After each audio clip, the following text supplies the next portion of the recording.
Rekaman deteksi dan penghancuran kendaraan angkatan bersenjata Ukraina ke arah Zaporozhye ramai beredar di media sosial Telegram pada Rabu 7 Desember 2022. Pada awal rekaman memperlihatkan dua orang tentara Ukraina sedang beroperasi. Terlihat berjalan ke kendaraan militer mereka terparkir. Pasukan Putin yang memantau pergerakan militer Ukraina melalui kamera drone tidak tanggung-tanggung langsung meluncurkan serangan artileri pada posisi pasukan Zelensky.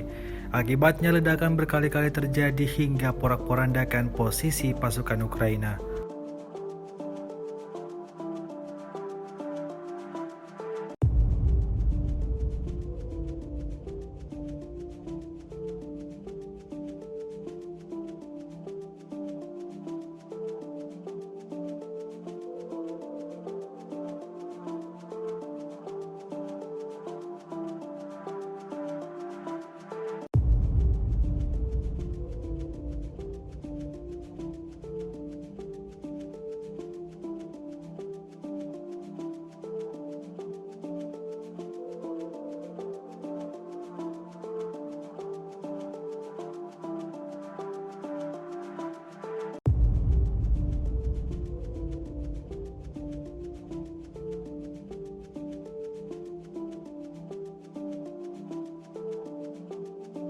Rusia melaporkan secara total 340 pesawat Ukraina, 180 helikopter, 2.634 kendaraan udara tak berawak, 391 sistem rudal anti pesawat dieliminir sejak awal operasi khusus.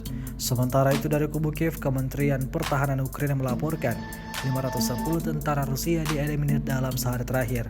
Total 92.200 prajurit Rusia meninggal sejak awal konflik hingga hari ke-287.